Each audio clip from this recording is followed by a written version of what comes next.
नमस्कार, welcome to civil sapiens. आज हम शुरू करने वाले हैं क्लास 6 ज्योग्राफी सोशल साइंस की किताब द अर्थ और हैबिटेट। ठीक है। ये किताब जो है वो रिलेवेंट होगी हर किसी कॉम्पिटिटिव एग्जामिनेशन के लिए, और आपके स्कूल के लिए भी रिलेवेंट होगी। कॉम्पिटिटिव एग्जाम जैसे यूपीएससी के लिए रिलेवेंट होगी, यूपीपीसीएस के लिए ये रिलेवेंट होगी। ठीक है। और आपका जितने भी यूपी ट्रिपल एससी या फिर कोई भी कॉम्पिटिटिव एग्जाम एसएससी आप प्रिपरेशन कर रहे हैं जहाँ पे ज्योग्राफी या सोशल साइंस पूछी जाती है, उसके लिए ये सीरीज़ रिलेवेंट होगी। हम क्लास 6 की ज्योग्राफी करने के बाद class 7th 8th 9th 10th 11th and 12th ये सारी ज्योग्राफी हम यहाँ पर करेंगे। ठीक है। जुड़े रहिएगा इस सीरीज़ के साथ, इस चैनल के साथ लास्ट तक। ठीक है। अभी सब्सक्राइब कर लीजिए सिविल सेपियंस को। ठीक है। वीडियो पसंद आए तो इसे लाइक ज़रूर कीजिएगा और कमेंट में अपने विचार ज़रूर दीजिएगा कि क्या हम इम्प्रोवाइज़ कर सकते हैं आपके एक्सपीरियंस को, लर्निंग एक्सपीरियंस को और अच्छा बनाने के लिए। ठीक है। तो शुरू करते हैं पहले चैप्टर के साथ, जो है the earth and the solar system. ठीक है। बेसिकली जब हम ज्योग्राफी पढ़ते हैं, लाइक हम यूपीएससी या यूपीपीसीएस के लिए जब हम ज्योग्राफी पढ़नी शुरू करते हैं तो हम अर्थ और सोलर सिस्टम के टॉपिक में हम पढ़ते हैं नेबुलर हाइपोथेसिस। ठीक है। बिग बैंग थ्योरी हम पढ़ते हैं, इमैनुअल कांट के बारे में हम पढ़ते हैं। ठीक है। लेकिन हम यहाँ पे बिल्कुल ही ज़ीरो से शुरू करने वाले हैं, बिल्कुल ही बेसिक से शुरू करने वाले हैं। अपने दिमाग को बिल्कुल हम टैबुलर रेसा का मतलब होता है एक जैसे एक खाली स्लेट होती है ना, एक मिटा हुआ एक ब्लैक बोर्ड होता है जिसके ऊपर कुछ लिखा हुआ नहीं होता, हम सिर्फ उसकी तरह सोचेंगे। ठीक है। तो हम शुरू करते हैं पहले topic earth in the solar system के साथ। सबसे पहले देख लेते हैं ज्योग्राफी। ठीक है। तो ज्योग्राफी का मतलब क्या होता है, जियो का मतलब क्या होता है? जियो का मतलब होता है अर्थ। ठीक है। Earth, so the sciences which is related to earth. And जब यहाँ पे हम अर्थ के स्ट्रक्चर के बारे में पढ़ते हैं, अर्थ का आपका जो यहाँ पे लिविंग हैबिटेट है उसके बारे में पढ़ते हैं, यहाँ पे रहने वाले प्राणियों के बारे में पढ़ते हैं। ठीक है। और उनका आपस में रिलेशन देखते हैं, उसको हम बोलते हैं ज्योग्राफी। ठीक है। बेसिकली हमारा पहला chapter earth and the solar system क्या कह रहा है? ठीक है। Earth and the solar system हमारा पहला जो चैप्टर है वो क्या कहता है? ये चैप्टर पृथ्वी के बारे में बात करता है with respect to solar system. जैसे यहाँ पे हम देखते हैं अलग अलग फिनोमेना हम ऑब्जर्व करते हैं, जैसे फुल मून माने जब हमारा जो चंद्रमा होता है आसमान में वो पूरा होता है एक गोल के आकार का, जैसे हमारी रोटी होती है या बिस्किट होता है उसके आकार का होता है। लेकिन हम देखते हैं जब वो आगे अपने एक एक दिन करके जब वो दिन आगे बढ़ता चला जाता है तो चंद्रमा का साइज़ जो है वो छोटा होता चला जाता है, और अंत में आके एक दिन ऐसा आता है जब वो चंद्रमा बिल्कुल आसमान से गायब हो जाता है। फिर अगले दिन से हम देखते हैं कि वो चंद्रमा धीरे धीरे करके दोबारा बड़ा होना शुरू होता है, और 15वें दिन जाके वो दोबारा फुल मून हो जाता है। तो 15 दिन की ये साइकिल बार बार रिपीट होती रहती है। ठीक है। बेसिकली जब वो चंद्रमा पूरा होता है, फुल मून होता है, तब उसको कहते हैं पूर्णिमा। ठीक है। और जब वो चंद्रमा नहीं होता है वहाँ पे, तब हम उसको कहते हैं न्यू मून या फिर अमावस्या। उस दिन से उससे अगले दिन से हमको चंद्रमा धीरे धीरे धीरे धीरे करके बड़ा होना आसमान में दिखाई देता है। ठीक है। जो भी बॉडीज, सन हो गया, मून हो गया, all those objects shining in the night sky are called celestial bodies. ठीक है। तो स्पेस में रहने वाली जो भी बॉडीज़ हैं, स्पेस में हमारे चारों तरफ दिखने वाली जो भी हमें चमकती हुई बॉडीज़ जो दिखाई देती हैं उसको कहते हैं सेलेस्टियल बॉडीज़। चाहे वो सन हो, चाहे वो मून हो, चाहे वो स्टार्स हो, चाहे वो आपका कॉमेट्स वगैरह, जो भी हमको आसमान में दिखाई देता है वो सेलेस्टियल बॉडीज़ होती हैं। ठीक है। इसके आगे हम देखेंगे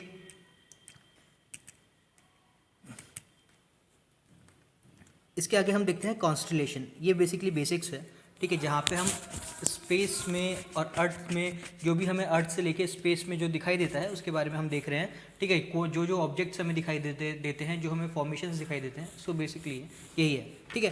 कॉन्स्टलेशंस क्या होते हैं? कॉन्स्टलेशन हमने देखा होगा, आपने कई बार ऑब्जर्व किया होगा। क्या ऑब्जर्व किया होगा कि आप जब आसमान की तरफ देखते हैं तो आपको तारों की, सितारों की बहुत सुंदर सुंदर आकृतियाँ वहाँ पर बनी हुई दिखाई देती हैं। जैसे आपने क्वेश्चन मार्क की आकृति यहाँ पे देखी होगी। ठीक है। इस तरीके से ये 1 2 3 4 5 6 और ये 7, इसको उर्सा मेजर कहते हैं। क्या कहते हैं इसको? इसको उर्सा मेजर कहते हैं। ठीक है। और हिंदी में इसको सप्तऋषि मंडल भी बोला जाता है। क्या बोला जाता है? सप्तऋषि मंडल बोला जाता है। यानी ऋषि का मतलब होता है सेजेस मतलब जो संत होते हैं। ठीक है। साधु जो होते हैं। ठीक है।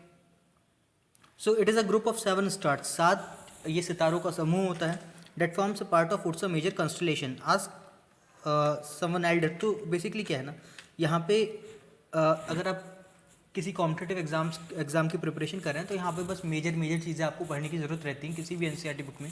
अगर आप सारा का सारा पढ़ने की यहाँ पे कोशिश करोगे तो बहुत सारी चीज़ें ऐसी होती हैं जो 6 क्लास के बच्चे के लिए, 7th क्लास के बच्चे को समझाने के लिए थोड़ी अच्छे तरीके से लिखी जाती हैं ताकि बच्चा इंगेज हो सके। लेकिन हम लोग पहले से ही इंगेज्ड हैं, ठीक है, और हमें सिर्फ पढ़ाई करनी है, हमें सिर्फ यहाँ से अपना जो क्रक्स है वो निकालना है, तो हमें ये सारी चीज़ें पढ़ने की जो है वो ज़रूरत नहीं रहती है, ठीक है। आगे चलते हैं। सो बेसिकली क्या है, ancient time people use to determine direction during the night with help of stars. सितारों की मदद से पहले लोग अपना जो डायरेक्शंस है उसका पता लगा लिया करते थे। जैसे नॉर्थ स्टार होता है, indicate the north direction, it is also known as pole star, it always remains in the same position, ठीक है। सो जो ध्रुव तारा होता है बेसिकली, ठीक है, इसको ध्रुव तारा भी बोलते हैं। नॉर्दर्न स्टार जो होता है ये एक ही जगह, पोल स्टार, इसकी पोजीशन एक ही रहती है, ठीक है, और इसकी मदद से जो डायरेक्शंस है उसका पता लगाया जा सकता है। We can locate position of pole star with the help of Saptarishi. Look at figure 1.1। अब देखें, इस फिगर को देखें, ये देखिए, ये सप्तऋषि मंडल है आपका, ये 4 5 6 7, ठीक है। और इस अगर आप इसके बिल्कुल एक लाइन में देखेंगे तो जो आपको सबसे ज़्यादा चमकता हुआ तारा दिखाई देगा इसी लाइन में, किस लाइन में, इस लाइन में, ये आपका नॉर्थ स्टार होगा, इसको आप पोल स्टार भी बोलेंगे, ठीक है। सो इसकी जो पोजीशन है वो एक ही रहती है और इसकी मदद से डायरेक्शंस का पता लगाया जा सकता है। हमको सिर्फ इतनी बात याद रखनी है अपने कॉम्पिटिटिव एग्ज़ाम्स के व्यू से, ठीक है। बाकी ये तो बहुत ही बेसिक है और मेजर चीज़ें जो हैं वो आगे आने वाली हैं, ठीक है। अब बात करते हैं सन की, सन, ठीक है। तो सन बेसिकली क्या है, सन एक स्टार है, ठीक है। और स्टार क्या होता है, star is a ball of gas, ठीक है। Star is a ball of gases. Basically क्या है, वहाँ पे अलग अलग न्यूक्लियर फ्यूजन रिएक्शंस हो रही हैं, फिशन रिएक्शंस हो रही हैं, और वहाँ पे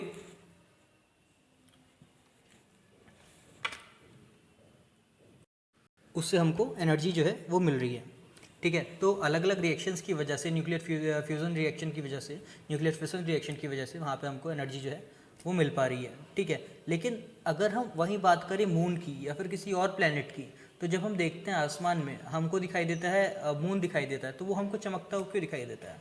क्या मून के पास अपनी खुद की लाइट है? जी नहीं, मून के पास अपनी खुद की लाइट नहीं है, बल्कि क्या है कि जब सन रेज पड़ती है मून के ऊपर तो मून शाइन करता है, और इसी वजह से मून हमको शाइन करता हुआ दिखाई देता है अर्थ से।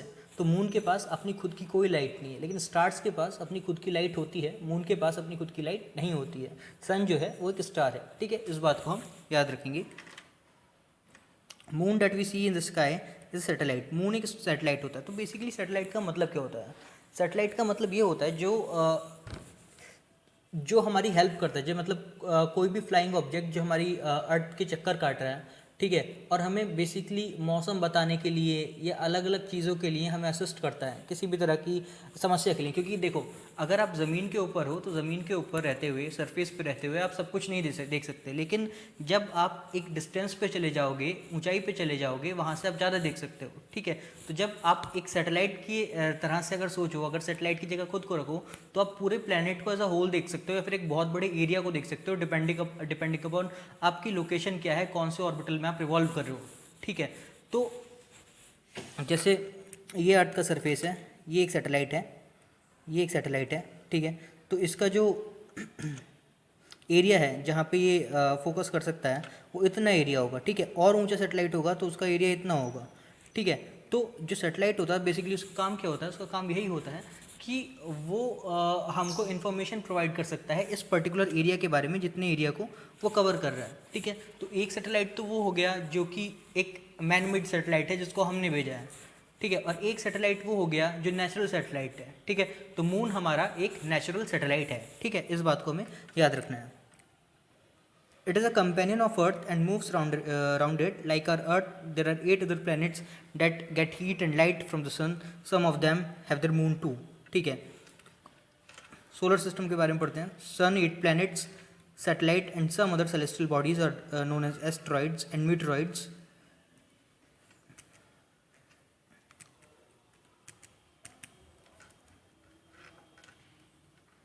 meteoroids from the solar system. We often call it solar family with the sun as its head. ठीक है, तो सोलर सिस्टम क्या क्या कंस्टिट्यूट करता है? वो एक सन को कंस्टिट्यूट करता है, 8 प्लैनेट को कंस्टिट्यूट करता है. ठीक है, 8 प्लैनेट कौन कौन से हैं? अच्छा, इसका एक ट्रिक भी है. क्या है कि माई very efficient mother just served अस नाइस पिकल्स. ठीक है, तो एम से तो हो गया मरकरी, वी से हो जाता है वीनस, ई से हो जाता है अर्थ. ठीक है, एम से हो जाता है मार्स, जे से जुपिटर, एस से सैटर्न, यू से यूरेनस, एन से नेपच्यून और पी से प्लेटो. प्लेटो को बाहर कर दिया गया है क्योंकि ये एक ड्वार्फ प्लैनेट है. ड्वार्फ प्लैनेट क्या होता है इसको आगे देखेंगे. ठीक है, तो my very efficient mother just serve us nice pickle. तो यहाँ पे जो आपको देखने के लिए मिलता है मार्स और जुपिटर के बीच में, वो एक एस्टेरॉयड बेल्ट देखने के लिए मिलती है. तो कोई आपसे अगर पूछता है कि एस्टेरॉयड बेल्ट आपको कहाँ देखने के लिए मिलती है, तो आप बोलेंगे कि मार्स और जुपिटर के बीच में हमको एस्टेरॉयड बेल्ट देखने के लिए मिलती है. लाइफ कौन से प्लैनेट पे है? लाइफ सिर्फ अर्थ पे है. ठीक है, अर्थ के जैसा और कौन सा प्लैनेट है जिसको जिन दो प्लैनेट्स को ट्विंस बोला जाता है, वो कौन कौन से हैं?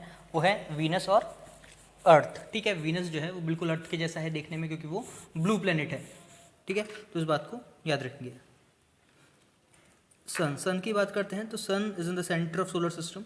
It is huge and made up of extremely hot gases. It provides pulling force that binds the solar system. The sun is ultimate source of heat and light for the solar system, but that tremendous heat is not felt so much by us because despite being our nearest star, it is far away from us. The sun is about 150 kilometre away from the earth. देखो, सबसे पहली बात, सन का size जो है वो बहुत ज़्यादा बड़ा है. ऑल दो ग्रेविटेशनल फोर्सेज जो होती हैं वो one of the weakest forces present in the universe है. ठीक है, ग्रेविटेशनल फोर्सेज वीकेस्ट फोर्स है, one of the weakest force है present in this universe. But sun का साइज इतना ज़्यादा बड़ा होता है, सन का साइज इतना बड़ा होता है कि जो उसका ग्रेविटेशनल पुल है, अगर कोई ऑब्जेक्ट उसके पास में हो तो वो बहुत ज़्यादा होगा. ठीक है, लेकिन हमारा डिस्टेंस सन से बहुत ज़्यादा दूर है, तो हमें सन के ग्रेविटेशन का जो इफेक्ट है वो इतना देखने के लिए नहीं मिलता. लेकिन सन के ग्रेविटेशनल इफेक्ट का ही कारण है कि पूरा का पूरा सोलर सिस्टम इस तरीके से अरेंज्ड है, इतना ब्यूटीफुली अरेंज्ड है. ठीक है, आप देखें, जैसे मैं इसको एक बार ड्रॉ करके बताता हूँ. This is sun, right? This is sun. And sun क्या कर रहा है? सन किसी ऑब्जेक्ट को, सपोज कीजिए ये मरकरी है, ये वीनस है, ये अर्थ है. ठीक है, अब सन इसको अपनी तरफ पुल कर रहा है. अब पुल करने के से बचने के लिए अर्थ क्या कर रहा है?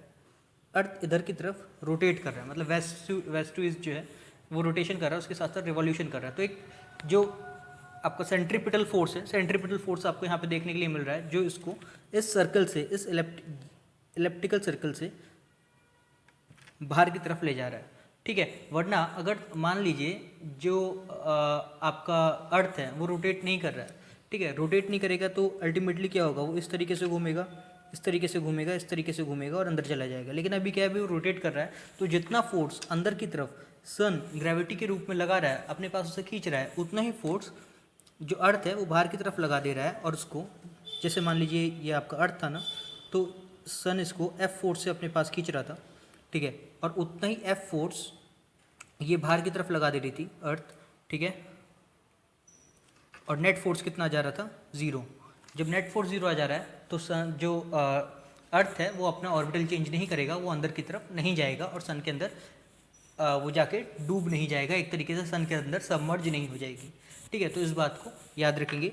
मुझे लगता है कि ये समझ में आ गया होगा, क्योंकि कई बार ये क्वेश्चन आया हुआ है कि आप बताएं कि बेसिकली प्रीलिम्स में आया है कि आप बताएं कि क्यों जो सन है वो, जो अर्थ है वो सन के अंदर नहीं चली जा रही है, कोई भी प्लैनेट जो है वो सन के अंदर क्यों नहीं चला जा रहा है, जबकि सन का साइज इतना बड़ा है, उसका ग्रेविटेशनल फोर्स जो होगा वो भी बहुत ज़्यादा होगा. ठीक है, आप समझें, जो दो ऑब्जेक्ट हैं, कोई भी दो ऑब्जेक्ट हैं, उनके बीच का ग्रेविटेशनल फोर्स क्या होगा?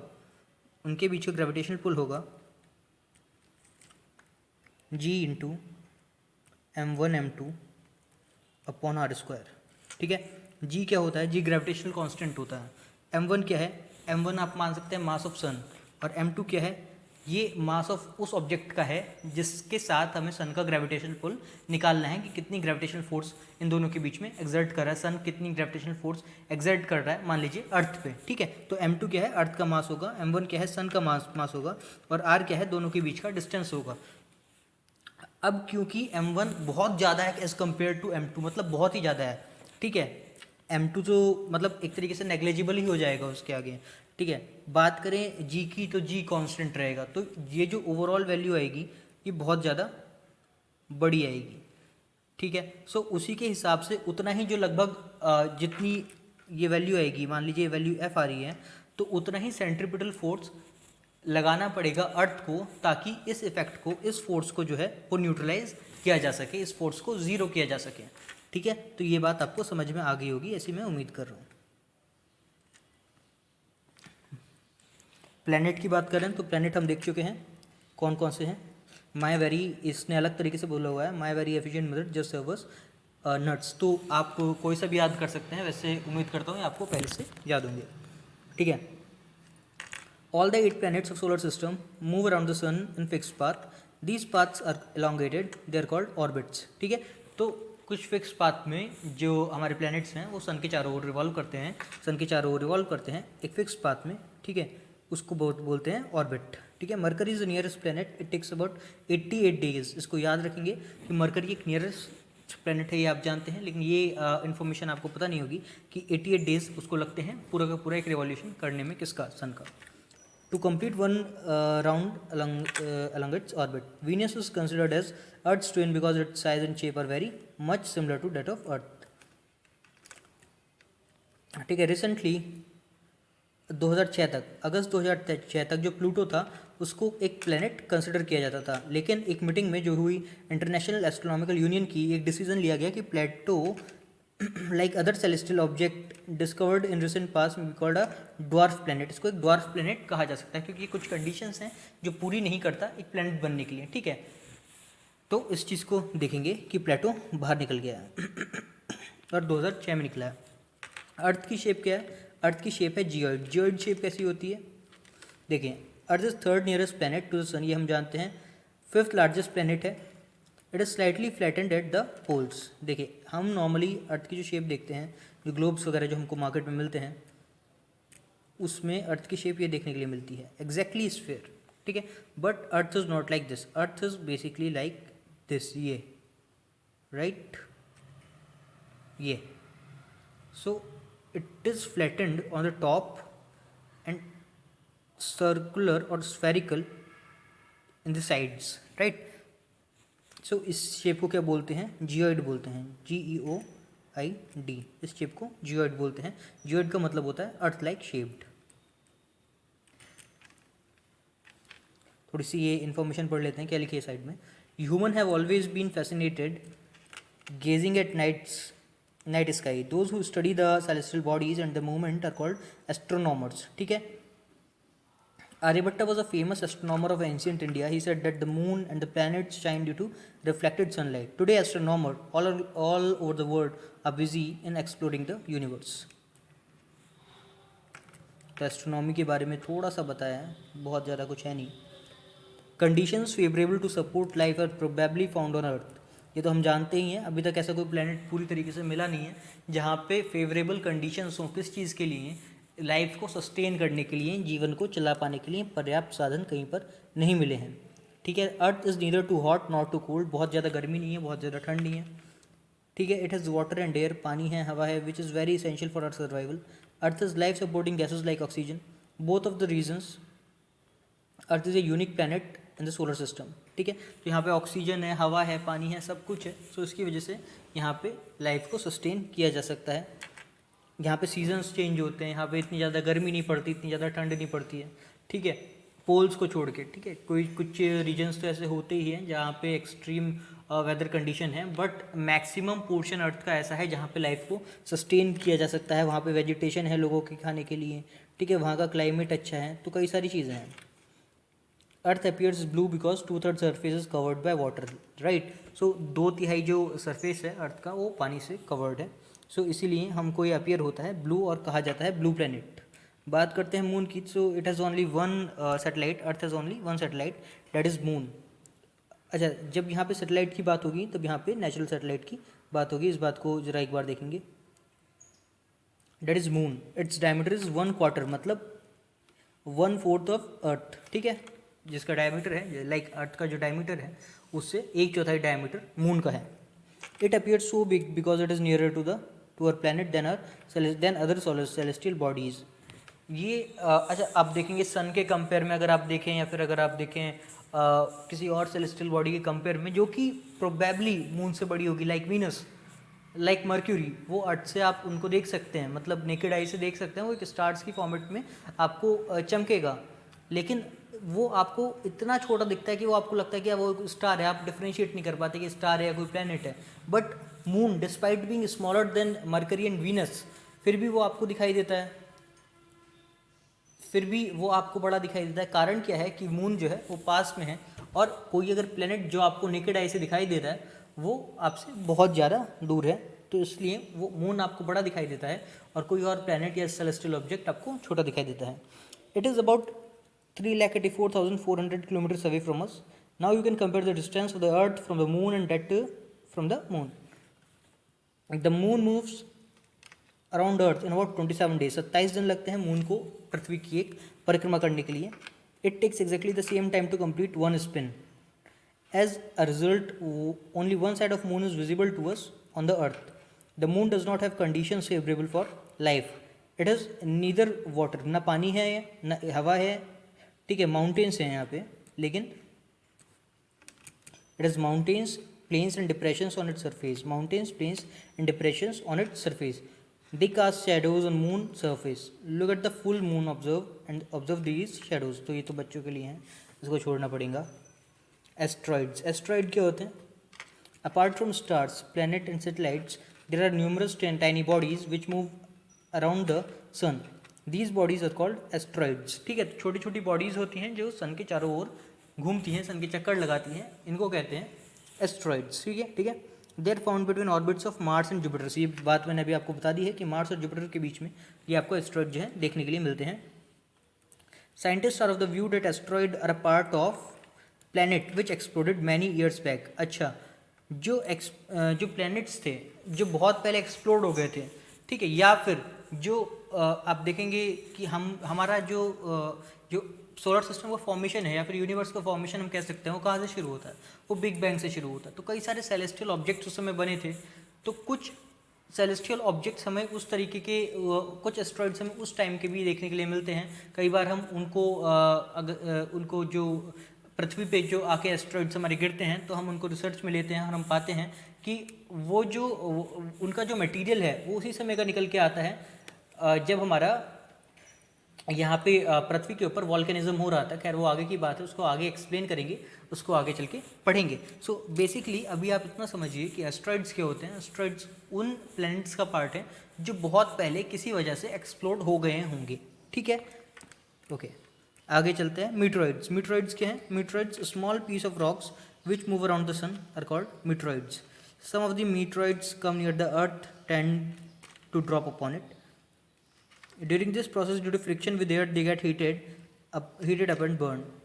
It causes a flash of light. Sometimes a meteor, without being completely burned, falls on the earth and create a hollow. ठीक है, सो ये छोटे छोटे पीस होते हैं रॉक के, ठीक है, जो सन के चक्कर लगाते हैं, इनको हम मीटरॉइड्स बोलते हैं, ठीक है। इनमें से कुछ अर्थ पे आने की कोशिश करते हैं, लेकिन इनका टेम्परेचर बहुत ज़्यादा होता है, लेकिन जैसे ही as soon as they enter the orbit of earth, ठीक है, जैसे ही ये अर्थ के ऑर्बिट के अंदर एंटर करते हैं तो अर्थ के एटमॉस्फेयर के कारण ये धीरे धीरे करके ठंडे होने शुरू हो जाते हैं और ये पृथ्वी तक पहुंचते पहुंचते पूरी तरीके से नष्ट हो जाते हैं। लेकिन जो बड़ा साइज़ का एस्ट्रॉइड मीटरॉइड होता है वो पृथ्वी तक आते आते भी कुछ उसमें से रह जाता है, और जब वो अर्थ पे आके गिरता है तो वो एक हॉलो यानी गड्ढा यहाँ पे कर देता है अर्थ के सरफेस पे, ठीक है।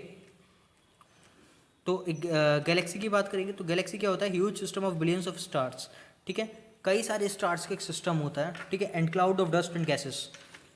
There are millions of such galaxies that make universe. It is difficult to imagine how big the universe is scientist are still trying to find more about it, ठीक है।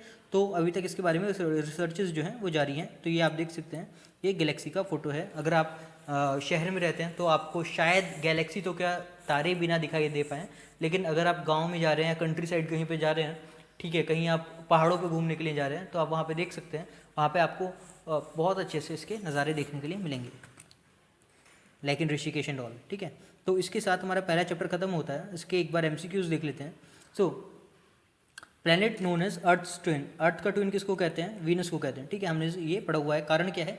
क्योंकि ये ब्लू है, ठीक है, और उसकी वजह से देखने में लगता है कि बिल्कुल अर्थ की जैसा ही है, ठीक है। थर्ड नियरेस्ट प्लैनेट टू सन कौन सा है? अर्थ है। पहला कौन सा है? मरकरी है। पहला कौन सा है? मरकरी है। दूसरा कौन सा है? वीनस है। और तीसरा कौन सा है? अर्थ है।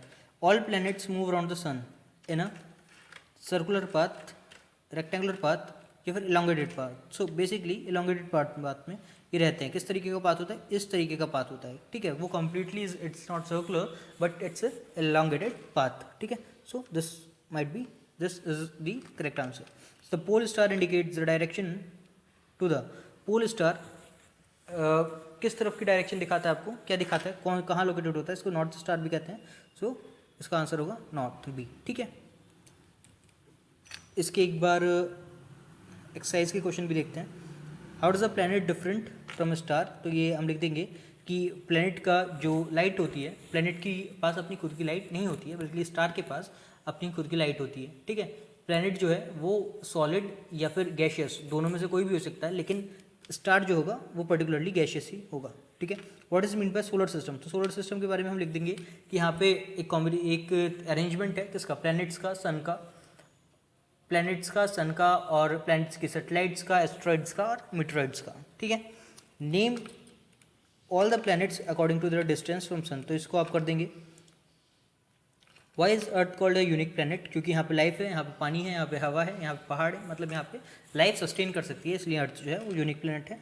Why do we see only one side of moon always? एक ही साइड मून की क्यों दिखाई देती है? क्योंकि एक साइड जो है वो छुपी रहती है, एक ही साइड पे आपका सनलाइट जाती है और उसी की वजह से हमें एक साइड वो चमकती हुई दिखाई देती है। मैंने आपको बताया था कि मून के पास अपनी लाइट नहीं है, इस वजह से मून हमको पूरा दिखाई नहीं देता है। जितने पोर्शन पे लाइट पड़ती है, सनलाइट पड़ती है, उतना पोर्शन हमको दिखाई दे जाता है।